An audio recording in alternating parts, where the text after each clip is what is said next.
నిజంగా ఈరోజు ఎంత బాధాకరం అంటే అసలు తెలుసుకుంటేనే ఏ పార్టీ చూసినా దేశంలో 8 సంవత్సరాలు అయింది, దాదాపు 8 సంవత్సరాలు అయింది. 80 కోట్ల జనాభా ఉన్నటువంటి ఈ జనాభాకు కనీసం వాళ్ళ ఆత్మగౌరవం దెబ్బతినకుండా ఎలక్షన్లు ఇచ్చిన హామీలలో కనీసం ఒక 20%, 10% హామీలు నెరవేర్చిన కూడా బాగుండేది. కానీ 80 సంవత్సరాలైనా ఒక మంత్రి లేడు, మంత్రితో శాఖ లేదు దేశంలో అంటే అసలు మనం ఏం చేస్తున్నాము, ఇంకా ఎన్ని రోజులు నిద్రపోవాలి, ఏం జరుగుతుంది ఒక్కసారి అందరూ ఆలోచన చేయాలి. ఇంకా ఎన్ని రోజులు ఓడి ఏం చేయాలి, ఎన్ని రోజులు ఈ వ్యవస్థను భరించాలి ఆలోచన చేయాలి. సమాజం కూడా ఆలోచన చేయాలి. కొన్ని ఇష్టం లేని మీడియాలు కూడా ఒక్కసారి ఆలోచన చేయాలి. తిరుగుబాటు అనేది వచ్చిందనుకో ఎక్కడ పోతుంది, అప్పుడు ఏమవుతుంది? తిరుగుబాటు వచ్చి విధ్వంసాలు కావాలన్నా, గొడవలు కావాలన్నా, లేకపోతే తిరుగుబాటు రాకుండా సమస్య పరిష్కారం అందరూ ప్రశాంతంగా ఉండాలా ఆలోచన చేయాలా. మీరు కూడా అందరూ ప్రశాంతంగా సమానత్వంగా, మొత్తం సమానం కూడా కాదు, దానిలో కొంతనన్నా రివర్స్ ఉంది. 10% వాళ్ళు రూల్ చేస్తే 90% వాళ్ళు అడుక్కోవాలి. 90% ఓట్లతో వీళ్ళు పైకి రావాలి, మళ్ళీ వీళ్ళు వాళ్ళు అడుక్కోవాలి. ఇది ఎన్ని రోజులు జరుగుతుంది చెప్పండి? ఇది రోజులు నడిచింది. వెనకటికి ఊళ్ళల్లో బస్సు ఉండొద్దు, పేపర్ ఉండొద్దు, బట్టలు తొడుకోవద్దు, ఆర్థికంగా స్కూల్ బడి ఉండొద్దు అనే అటువంటి వ్యవస్థ ఉన్న రోజులు నడిచింది. ఇప్పుడు డిజిటల్ వ్యవస్థ వచ్చింది. అమెరికాలో అక్కడ ఇరాన్లో యుద్ధం అవుతుంటే ఇక్కడ చూస్తున్నాం, నిమిషంలో బాంబు చూస్తున్నాం. ఇంత పరిజ్ఞానం ఉంది, ప్రపంచంలో ఏమేమి జరుగుతుందో ఎక్కడెక్కడ వస్తుందో మనం చూస్తున్నాం. ఇంత పరిజ్ఞానం ఉన్నటువంటి ఇప్పుడు కూడా మోసం చేస్తే ఈ ప్రజలు ఎట్లా ఊరుకుంటారని అనుకుంటున్నారు? ఆలోచన చేయాలా. ఎవరు ఆలోచన చేయకపోయినా మేధావులు ఆలోచన చేయాలి, మీడియా సంస్థలు ఆలోచన చేయాలి. మీ పైన బాధ్యత ఉంది. లేకపోతే తిరుగుబాటు వస్తుంది, గొడవలు వస్తుంది. ఖచ్చితంగా రేపు ఈ దేశంలో రాయిపోయి అదే వేరేం లేదుగా. ఆత్మగౌరవ సమస్య ఈ దేశంలో ఉన్నటువంటిదే ప్రధానమైనటువంటి ఆత్మగౌరవ సమస్య. ఈ రాష్ట్రంలో మరీ ఎక్కువ. కర్ణాటక బీసీ సెన్సస్ చేసిండ్రు, కానీ అది చట్టబద్ధత లేదన్నారు, అసలు ప్రకటించలేదు.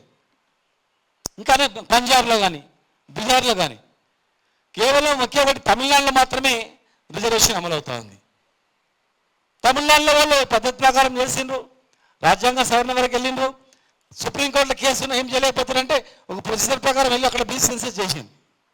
మరి అనేక రాష్ట్రాలు ఎందుకు కొట్టేసారంటే మీకు ఇంత రిజర్వేషన్ ఇవ్వాలని ఏ రాష్ట్రంలో చూడండి, హైకోర్టు తీర్పు చూడండి, ఎందుకు కొట్టేసారంటే ప్రధానంగా మీకు ఇంత రిజర్వేషన్ ఇవ్వాలని ఎక్కడుందా? మీకు ఎక్కడ సెన్సస్ లేదు కదా అని ప్రధానమైనది అదే వస్తుంది. ఎస్సీ ఎస్టీలకు జనాభా ఎంత ఉంది అనేది ఉంది. మరి రాజ్యాంగ ప్రకారం వాళ్లకు ఇంత రిజర్వేషన్ ఇవ్వాలని ఇస్తున్నాం. మరి బీసీలకు మీరు 40 అంటారు, 50 అంటారు, 60 అంటారు, 700 లెక్క. అందుకే మీకు కరెంటువంటి సంఖ్య సెన్సస్లో మీరు లేదు కనుకనే మేము కొట్టేస్తున్నామని అనేక రాష్ట్రాల్లో కొట్టేయడం జరుగుతూ ఉంది. మరి ఒక బీసీ ప్రధానమంత్రి ఒక మంత్రిత్వ శాఖ ఇవ్వలేదు, ఇంతవరకు బీసీ మంత్రిత్వ శాఖ లేదు, బడ్జెట్లో లేదు, బీసీ కులాల బతుకుదరువు ఎక్కడ లేదు. కేవలం ఒక ప్రధానమంత్రి అయినంత మాత్రాన అందరం బాగుపడతామా చెప్పండి? ఒక కులము ఒక వర్గము ప్రధానమంత్రి ముఖ్యమంత్రి అయితేనే ఆ వర్గం మొత్తం బాగుపడటానికి లేదు. ఉదాహరణ ఈరోజు మన ప్రధానమంత్రి ఓబీసీ అయినప్పుడు చాలామంది సంతోషపడ్డారు. లేదు చట్టసభలో కూడా రిజర్వేషన్ వస్తుంది, ఖచ్చితంగా ఎస్సీ ఎస్టీ మాదిరిగా ఎమ్మెల్యేలు ఎంపీలు కూడా అవుతారు అని ఊహించారు. ఎందుకంటే మొన్న ఏమన్నారంటే ఈ భారతదేశంలో మేమే బీసీ జనగణన చేస్తాం, బీసీలకు అన్ని రకాలుగా ఆదుకుంటాం అని చెప్పి ఒక ప్రధానమంత్రి స్టేట్మెంట్ ఇవ్వడం జరిగింది. మరి ఆయనకు సపోర్ట్గా ఆర్ఎస్ఎస్ మిగతా వాళ్ళందరూ కూడా బీసీ జనగణన చేయాలని చెప్పి అంటున్నారని కూడా చెప్పిండ్రు. మరి అన్నప్పుడు అరే ఏదో దగ్గర వచ్చిందిరా, బీసీల బతుకులు బాగుపడతాయిరా, ఇగో బీసీ సెన్సస్ చేస్తున్నారంటే ఖచ్చితంగా చట్టసభలు కూడా రిజర్వేషన్ వస్తుందని చెప్పి అందరూ భావించారు.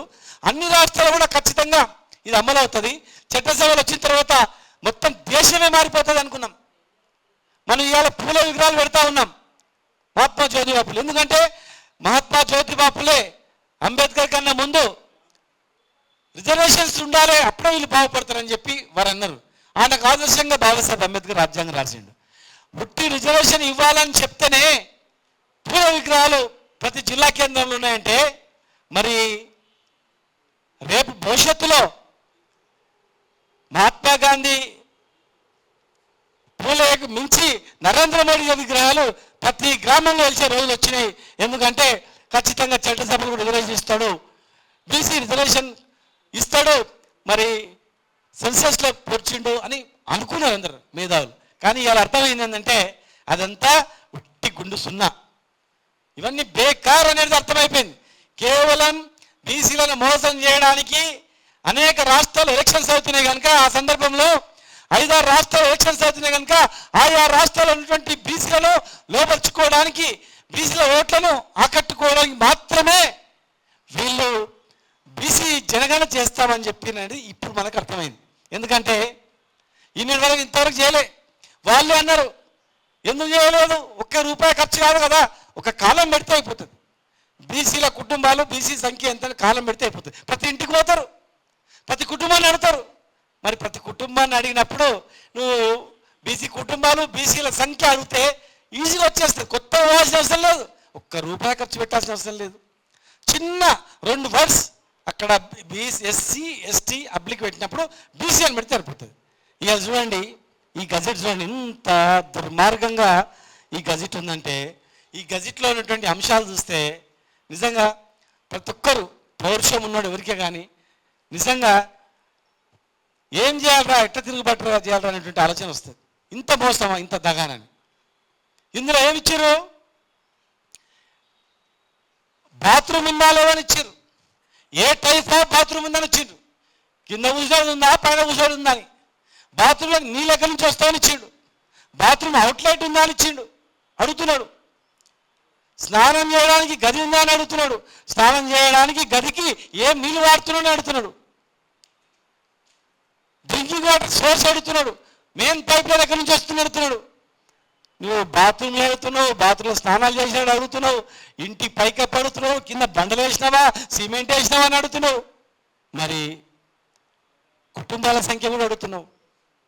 రిజర్వేషన్ ఇచ్చేటువంటివి ఎస్టీ కుటుంబాలన్నీ, ఎస్సీ కుటుంబాలని యజమాని ఎస్సీఆ ఇష్ట అడుగుతున్నావు. దాని పక్కన ఒక చిన్న కాలం పెట్టి ఓబీసీ బీసీ బ్యాక్వర్డ్ క్లాస్ అని 10 ముక్కలు రాస్తే అయిపోతుంది అంతే, వేరేం ₹5 అవసరం లేదు. ఒక 10 ముక్కలు దాని పక్కన అప్లిక్ పెడితే ₹1 ఖర్చు కాకుండా మరి బీసీ కుటుంబాల సంఖ్య వస్తుంది. ఇలా కొంతమంది మేధావులు పెద్ద పెద్ద మాటలు మాట్లాడుతున్నారు, ఇది ఫస్ట్ ఫేజ్ మాత్రమే, సెకండ్ ఫేజ్లో చేస్తారని. కనీసం మీకు జ్ఞానం ఉందా, ఆలోచన చేస్తుందా, మాట్లాడుతుందా, ఏం మాట్లాడుతున్నారు? ఎస్సీ కుటుంబాలను అడుగుతున్నారు, రేపు ఎస్టీ కుటుంబాలు అడుగుతున్నారు. మరి ఎస్సీ కుటుంబాలు అడుగుతున్నారు, ఎస్సీ కుటుంబాలు రేపు అడుగుతారు ఎంత జనాభాని అంటే 1,00,000 కుటుంబాలు ఇక ఇన్ని కోట్ల జనాభాని వస్తుంది. మరి ఎస్టీలు ఇన్ని లక్షల కుటుంబాలు ఇన్ని కోట్ల జనాభాని వస్తుంది. ఫస్ట్ ఫేజ్లో కుటుంబాల సంగతి మీరు తెలుస్తూ అడుగుతున్నారు కదా, రేపు మరి బీసీ జనగణన చేస్తామంటున్నారే, అప్పుడు ఎన్ని కుటుంబాలని కోట అడిగిందనుకో, ఎన్ని కుటుంబాల నుంచి ఎంత జనాభాని, ఎన్ని ఇండ్లు ఉన్నాయి అని జాబితా ఇప్పుడు ఎస్సీ ఎస్టీలకు ఉంటుంది కదా, మరి బీసీలు ఎన్ని కుటుంబాలు ఎన్ని ఇండ్లు, సాంకేతిక భద్రత లేదు దీనికి. ఎస్సీల మాదిరిగా ఎస్టీల మాదిరిగా బీసీలో లేదు. ఎస్సీలు కుటుంబాలు ఉంది, ఎస్సీ కుటుంబ యజమానుల సంఖ్య ఉంది, ఎస్సీ కుటుంబాల నుంచి ఎంత జనాభా మేల్ ఫిమేల్ ఉంది, ఎస్టీలో ఉంది. మరి బీసీల జనాభా మాత్రమే ఉంది. ఎస్సీ ఎస్టీల మాదిరిగా కుటుంబాల సంఖ్య లేదు. ఎస్సీ ఎస్సీ కుటుంబాల మాదిరిగా ఎన్ని ఇళ్ళు ఉన్నాయని లేదు. ఎస్సీ ఎస్సీ కుటుంబాల మాదిరిగా ఇల్లు లేని బీసీల సంఖ్య కూడా లేదు. ఎస్సీ ఎస్టీ కుటుంబాల మాదిరిగా బాత్రూమ్ లేని, నల్ల లేని, పొయ్యి లేని, ఎల్పిజి గ్యాస్ లేనటువంటి కుటుంబాల సంఖ్య లేదు. మరి ఎస్సీ ఎస్టీల కన్నా నిరుపేదలైనటువంటి ఎంబీసీలు మోస్ట్ బ్యాక్వర్డ్ కమ్యూనిటీ, వాళ్ళకి ఈక్వల్గా ఉన్నటువంటి కమ్యూనిటీ బీసీలలో ఉంది. మరి వాళ్ళ బతుకులు ఏమైపోవాలా, ఆలోచన చేసిందా అంటే మీరు కావాలనే ఇవన్నీ పెట్టి ఇగో మేము బీసీ జనగణన చేసినాం, మాకు సంబంధం లేదు, మరి నెక్స్ట్ సెన్సస్లో చేస్తాం కుటుంబాల సంఖ్య అని చెప్తారా? ఏం చెప్తారు? ఏం సమాధానం చెప్తారు?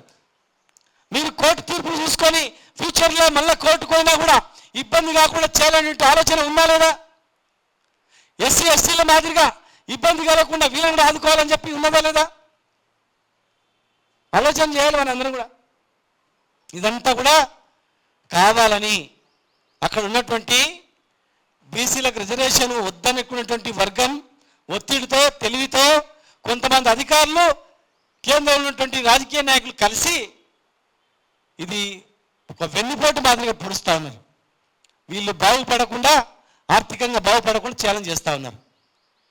ఎస్సీ ఎస్టీల మాదిరిగా బీసీ రిజర్వేషన్ ఇచ్చినప్పుడు వాళ్ళకన్నా ఎక్కువ ఇక్కడ ఏముందంటే మోస్ట్ బ్యాక్వర్డ్ క్లాసెస్ కూడా ఒక రిజర్వేషన్ పెట్టాలని ఆల్ బీసీలు కూడా చెప్తా ఉన్నాయి. అన్ని బీసీ సంఘాలు కూడా ఏమంటున్నాయంటే ప్రతి సందర్భంలో ఎంబీసీలకు ప్రత్యేకమైనటువంటి రిజర్వేషన్ ఖచ్చితంగా పెట్టాలి, నామినేటెడ్ పోస్టులో కూడా రిజర్వేషన్ ఇవ్వాలని చెప్పి నేను అన్ని సంఘాలు ఇండియా నుంచి కర్ణాటక నుంచి దక్షిణ భారతదేశం మొత్తం తిరిగాను. ప్రతి రాష్ట్రంలో ఏం చెప్తుందంటే బీసీలతో ఎంబీసీలకు కూడా ప్రత్యేకంగా ఇవ్వాలి, ప్రాధాన్యత ఇవ్వాలి అని చెప్తున్నారు. చాలా కులాలు ఇప్పటివరకు సర్పంచ్ కాని కులాలు ఉన్నాయి, ఎమ్మెల్యే కాని కులాలు ఉన్నాయి, ఎంపీ కాని కులాలు ఉన్నాయి. అక్కడ ఇక్కడ ఎమ్మెల్యే ఎంపీ అయితే అనేక రకాల అవమానాలు పడుతున్నటువంటి జాతులు ఇక్కడ ఉన్నాయి. మనం చూస్తూ ఉన్నాం కళ్ళ ముందర. రిజర్వేషన్ లేనప్పుడు ఖచ్చితంగా కూడా చేయలేం. రిజర్వేషన్ కావాలంటే ఖచ్చితంగా సెన్సెస్లో పొందుపరచాలి. కనుక ఖచ్చితంగా మనం అందరం కూడా సెన్సెస్లో దీన్ని మార్చేటట్లు దేశవ్యాప్తంగా ఉద్యమం చేయాలి. మరి అంతకుముందు బాలరాజు గారు కూడా గౌడ్ గారు కూడా బీసీ ఫ్రంట్ నుంచి ఇక్కడ మీటింగ్ పెట్టడం జరిగింది. కొంతమంది నాయకులు మరి గుద్ద కృష్ణ గారు వాళ్ళందరూ కూడా శ్రీనివాస్ వాళ్ళందరూ హైదరాబాద్ కూడా పెట్టడం జరిగింది. హనుమంత్ గారు అన్నగారు ఇప్పుడు మిగతా సంఘాలందరూ కూడా ఇక్కడ కూడా మనం మీటింగ్ పెట్టుకోవడం జరిగింది. మరి పెద్ద ఎత్తున మనం ప్రజలలో తీసుకెళ్ళాలి, ఒక ప్రజా ఉద్యమాన్ని నిర్మించాలి. దేశానికి ఆదర్శంగా తెలంగాణను మనం చేయాల్సిన అవసరం ఉంది ఖచ్చితంగా. ఎవరు చూసినా మోసమే. ఇక నేను ఈ సభ ద్వారా హనుమంతన్న గారి ముందర నేను అడుగుతా ఉన్నా, మీరు ఈ రాష్ట్రం మొత్తం కూడా మీకు రాజ్యసభ వస్తుందని ఎదురు చూసింది. కాంగ్రెస్ పార్టీ కాదు, ప్రతి పార్టీ వాళ్ళు కూడా ఇవాళ ఖచ్చితంగా హనుమంతన్నకు వస్తుంది, ఖచ్చితంగా ఢిల్లీలో ఆయన గెలుపు విప్పుతాడు, పార్టీలకు అతీతంగా కూడా మిమ్మల్ని ఎదురు చూసారు. మరి మీరు ఎందుకు గెలుపు విప్పలేదు? ఎందుకు గట్టి అడగలేదు? నీకన్నా అర్హత ఎవరికి ఉందని అడుగుతా ఉన్నాం. ఇవాళ మేము చెప్పినాం అంతకుముందు కూడా, మరి 42% మంత్రులుగా ఇస్తామన్నారు, 42% చైర్మన్గా ఇస్తామన్నారు. కష్టపడి చెంపడిచే కాళ్ళ మాత్రమే ఉన్నారు కానీ అనుభవించే కాళ్ళ లేరు. మరి హనుమంతన్న గారు మిగతా అన్నారు పాపం మీరు ఈ వయసులో ఖచ్చితంగా అని మరి ఈ ప్రభుత్వాలు కూడా ఇప్పాల్సిన అవసరం ఉంది. ₹1 ఖర్చు కానిటువంటిది ఎడ్యుకేషన్ రిజర్వేషన్ ఇవ్వాల్సిన అవసరం ఉంది. ₹1 ఖర్చు కానిటువంటిది ఉద్యోగాల రిజర్వేషన్ ఇవ్వాల్సిన అవసరం ఉంది.